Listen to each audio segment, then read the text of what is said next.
ಉಡುಪಿ ಜಿಲ್ಲೆಯಲ್ಲಿ ಆರಂಭಗೊಂಡಂತಹ ಹಿಜಾಬ್ ವಿವಾದ ಕೋರ್ಟ್ನ ಮಧ್ಯಂತರ ತೀರ್ಪು ಬಂದ ಬಳಿಕ ಒಂದಷ್ಟು ಗೊಂದಲಕ್ಕೆ ಕಾರಣವಾಗಿತ್ತು. ಆದರೆ ಇಂದು ಅನೇಕ ಕಾಲೇಜುಗಳಲ್ಲಿ ಕೆಲವು ವಿದ್ಯಾರ್ಥಿನಿಯರು ಗೈರುಹಾಜರಾಗಿದ್ದಾರೆ, ಇನ್ನುಳಿದವರು ಎಂದಿನಂತೆ ತರಗತಿಗೆ ಹಾಜರಾಗಿದ್ದಾರೆ. ಎಂಜಂನಲ್ಲಿ ದ್ವಿತೀಯ PUC ಪ್ರಾಕ್ಟಿಕಲ್ ಎಕ್ಸಾಮ್ ಅನ್ನು ಮುಂದೂಡಲಾಗಿದೆ.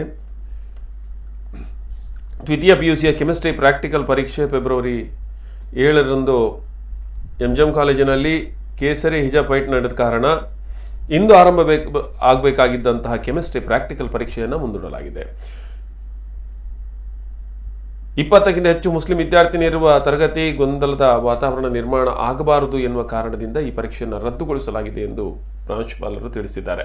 ಇನ್ನು ಈ ಒಂದು ಹಿಜಾಬ್ ವಿವಾದದಲ್ಲಿ ಪ್ರಮುಖ ಕಾರಣರಾದಂತಹ 6 ವಿದ್ಯಾರ್ಥಿನಿಯರೇನಿದ್ದಾರೆ, ಸರ್ಕಾರಿ ಬಾಲಕಿಯರ ಪದವಿ ಪೂರ್ವ ಕಾಲೇಜಿನ 6 ವಿದ್ಯಾರ್ಥಿನಿಯರು, ಅವರು ಇಂದು ಗೈರು ಹಾಜರಾಗಿದ್ದಾರೆ, ತರಗತಿಗೆ ಆಗಮಿಸಿಲ್ಲ. ಆದರೆ ಅವರಿಗೆ ಶಿಕ್ಷಣದ ಬಗ್ಗೆ ಆಸಕ್ತಿ ಇಲ್ಲ, ಅವರಿಗೆ ಚಿಂತನೆ ಇದ್ದಂತಿಲ್ಲ. ವಿದ್ಯಾರ್ಥಿನಿಯರು ಪ್ರಕರಣವನ್ನು ಬೇರೆ ಬೇರೆ ದಿಕ್ಕಿಗೆ ಕೊಂಡೊಯ್ಯುತ್ತಿದ್ದಾರೆ. ಈ ವಿದ್ಯಾರ್ಥಿಗಳು ಮತ್ತು ಪೋಷಕರು ರಾಜ್ಯದ ವಿದ್ಯಾರ್ಥಿಗಳ ಭವಿಷ್ಯದ ಬಗ್ಗೆ ಚಿಂತಿಸಲಿ ಎಂದು ಸರ್ಕಾರಿ ಬಾಲಕಿಯರ ಪದವಿ ಪೂರ್ವ ಕಾಲೇಜಿನ ಆಡಳಿತ ಮಂಡಳಿ ಉಪಾಧ್ಯಕ್ಷರಾಗಿರುವಂತಹ ಯಶ್ಪಾಲ್ ಸುವರ್ಣ ಹೇಳಿದ್ದಾರೆ.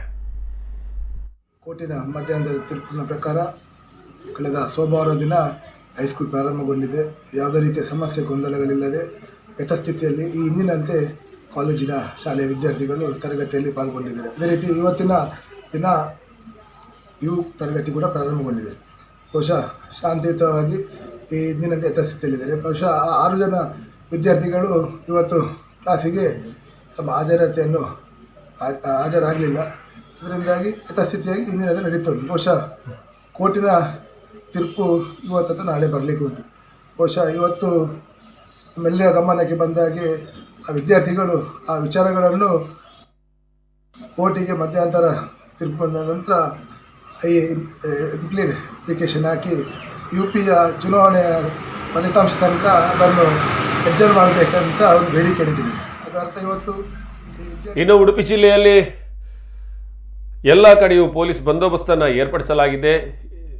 ಶಿಕ್ಷಣ ಸಂಸ್ಥೆಗಳು ಇದೀಗ ಪೊಲೀಸರಿಂದನೇ ತುಂಬಿ ಹೋಗಿದೆ. ಯಾಕೆಂದರೆ ಯಾವ ಸಂದರ್ಭದಲ್ಲೂ ಇಂತಹ ಒಂದು ಗಲಾಟೆಗಳು ಹೊಸ ರೂಪವನ್ನು ಪಡೆಯುವಂಥ ಸಾಧ್ಯತೆ ಇದೆ. ರಾಜ್ಯದ ಬೇರೆ ಬೇರೆ ಭಾಗಗಳಲ್ಲಿ ಹಿಜಾಬ್ ವಿವಾದ ಒಂದೊಂದು ರೂಪವನ್ನು ಪಡೆಯುತ್ತಿರುವ ಕಾರಣದಿಂದ ಉಡುಪಿಯಲ್ಲೂ ಇದಕ್ಕೆ ಬೇಕಾದಂತಹ ಕಾನೂನು ಸುವ್ಯವಸ್ಥೆ ಪಾಲನೆ ಮಾಡೋದಕ್ಕೆ ಬೇಕಾದಂಥ ವ್ಯವಸ್ಥೆಯನ್ನು ಮಾಡಲಾಗಿದೆ ಎಂದು ಅಡಿಷನಲ್ SP ಹೇಳಿದ್ದಾರೆ. ಅಲೋ ಮಾಡಿ ಅಂತ ಕೇಳಿಕೊಂಡ್ರು. ನಾವು ಹಿಜಾಬ್ ಜೊತೆಗೆ ಅಲೋ ಮಾಡಿ ಕಾಲೇಜಲ್ಲಿ, ಈ ಕಾಲೇಜಲ್ಲಿ ಸಮವಸ್ತ್ರ ಇಲ್ಲ, ಅದಕ್ಕೋಸ್ಕರ ಹಾಕ್ಕೊಂಡು ಬಂದಿದ್ದೀವಿ ಅಂತ. ಅವರೆಲ್ಲ ನ್ಯಾಯಾಲಯದ ಆದೇಶ ಇರೋದರಿಂದ ನಾವು ಅಲೋ ಮಾಡೋಕ್ಕೆ ಬರೋದಿಲ್ಲ ಅಂತೇಳಿ ಪ್ರಿನ್ಸಿಪಾಲರು ವಾಪಸ್ ಕಳಿಸ್ಕೊಟ್ಟು. ಎಷ್ಟು ಜನ ಹೋದರು? ಉಡುಪಿ ಜಿಲ್ಲೆಯಾದ್ಯಂತ ಶಾಲಾ ಕಾಲೇಜುಗಳ ಪರಿಸ್ಥಿತಿ ಶಾಂತ ರೀತಿಯಿಂದ ಇದೆ.